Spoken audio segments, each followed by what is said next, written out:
This video is sponsored by Squarespace. All right, first photo shoot with the Z6III, and I'm taking it up a notch, okay? I'm using a 4-light setup. I got her in all gold accessories, all bought on Amazon. I have a 7-foot umbrella above her, angled toward her, because I don't want that light to spill on the background. My beauty dish, I'm simply using it for the most part as like a slight fill on the face, because then with that top down light, her face is gonna be dark. Then here I have the optical spot that's gonna create that slit over her face. Results, pretty fire.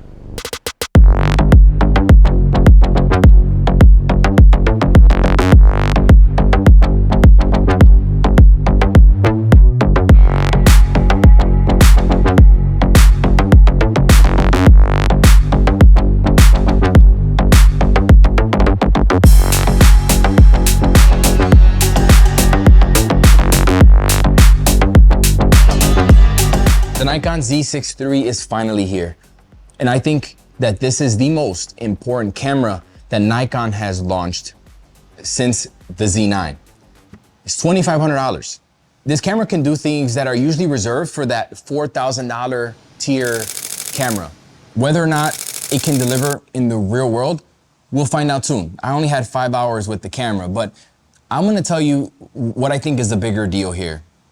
I think that this camera fills in that much needed gap that Nikon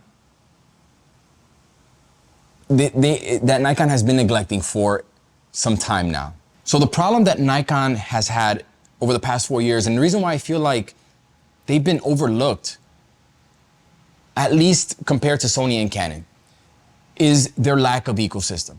And I'm only going based on how I feel and what I think about, like me thinking about switching to Nikon. What would stop me? Because I love being able to record the EVF for my videos. I love that. Love the Z8. The problem is not having that mid-tier hybrid camera. On the Canon side, got the R3, technically not a flagship, but R3, R5, R6 Mark II, even the R8, insane value. On the Sony side, you got the A1, A7R5, A7 IV. In my opinion, I think that the A7 IV and R6 Mark II are the most important cameras in the entire lineup. Even though I mostly shoot with the flagships, I think that these cameras offer the best bang for buck in terms of a hybrid camera, a camera that can do everything at a really, really high level. I think these are the most important ones. On the Nikon side, you don't have an alternative to this. Well, you have the Z6 II. It was announced in 2020. Doesn't have a flip screen.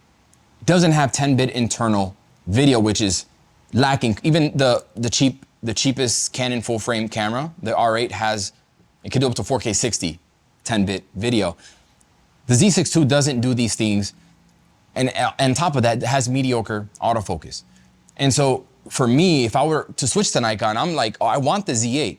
But the Z8 doesn't have like a flip screen, doesn't act as like a hybrid camera. It's a chunkier camera, which is fine. But I want to have a secondary camera that can jack of all trades. They've been missing that up until this point. So it took 4 years. The Nikon Z6III is here. I do really like the camera. I've had only a small time with it, but let's talk about it. In the heart of the Z6III is a brand new 24.5 megapixel partially stacked sensor. And by partially stacked, meaning that it's gonna have a faster readout speed than a normal sensor. So it should improve things like the autofocus and even the rolling shutter performance. But just the quality, judging the quality on the sensor, I mean, I could not be any happier with the images. I think they speak for themselves, truly.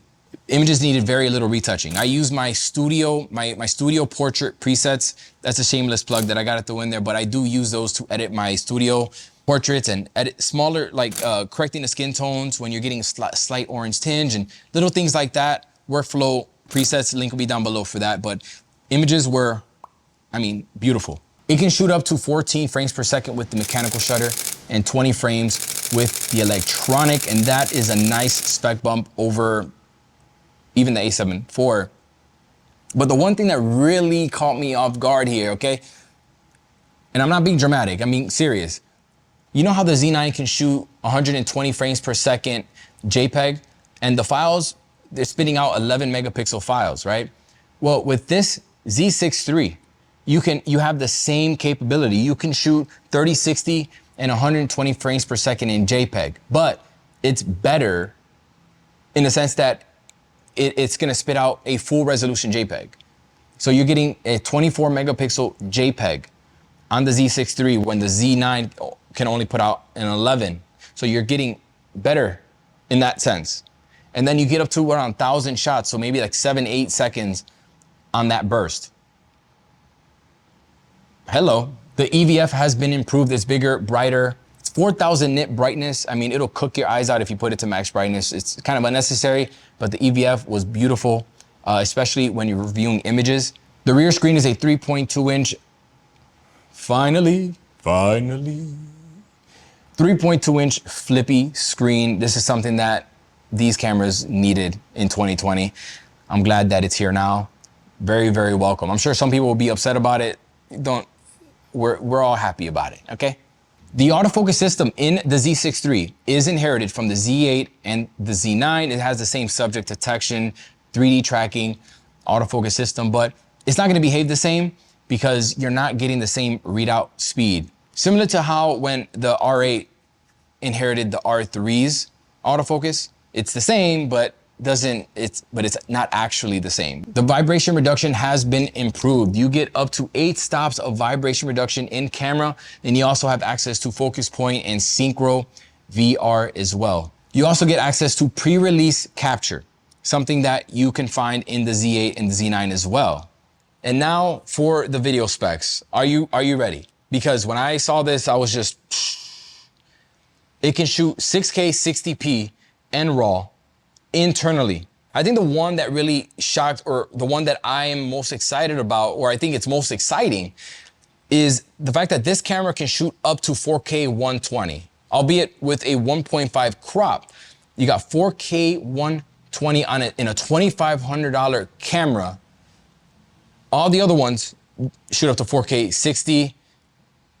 And if the rolling shutter is controlled pretty well, I think that is a home run. But also, I think someone like Casey will appreciate this, 240 frames per second in 1080 as well. The body is it's slightly bigger, but it's about the same weight. It's around 750 grams, similar to the Z6 II. It does have a deeper grip. Feels very, very comfortable in the hand, and it has the same UHS 2 SD card slot and CF Express Type B option on that sucker. I want to take a quick moment and tell you about today's sponsor, Squarespace. Squarespace makes it so easy and seamless to set up a website for your business, whether that's an online store, a blog, or a personal site like mine. Squarespace has this thing called Blueprint AI that gives you unique design and styling options to best align with your brand. A feature that can give your site some personality. I'm currently tinkering with it right now because I plan on doing an entire redesign pretty soon. It's also been effortless to manage my online store, selling my presets, and even more recently, I've been building out an appointments feature that will allow my viewers and site visitors to schedule a mentorship call with me in just a few quick steps. So if you use the coupon code Manny, you will get 10% off your first purchase with Squarespace. So check them out. Link will be in the description. One of Nikon's biggest advantages over the competition since they went mirrorless has always been that they're not having to compete with their own cinema line of cameras like Sony and Canon are. And it's starting to really show with the Z6III. So the Z8, Z9, we're already head of the pack when it comes to video features, but these are $4,000 and up cameras, right? You know, being able to shoot up to 6K 60 and RAW internally, which I think is more of a flex than anything else. But, you know, let's be honest, the Nikon Z6III was a bit overdue. I give Nikon massive props for delivering a product that seems to have answered everyone's questions and deliver on what most Nikon users wanted. I mean, I think they might have exceeded them a little, in my opinion. So for $2,500, you can get a true full frame hybrid camera. Shit, if anything else, it sets a new standard for that mid-range do-it-all Swiss Army knife camera. There's just nothing else at this price range, $2,500, that can match the 6K 60 RAW whether you're gonna use it or not, up to 4K 120p video. And then on photography, it can shoot pretty much any genre like sports, wildlife, portraits, having access to premium features like pre-release capture. You know, just like anything else, we have to see if it lives up to the hype in the real world. And that's gonna take some time. Again, I only had one day with this camera. My initial feeling is that this camera is going to be a huge success for Nikon, even more than the Z8 because of the price point. Yeah, stick around if you wanna see more content on this camera. Talk to you later.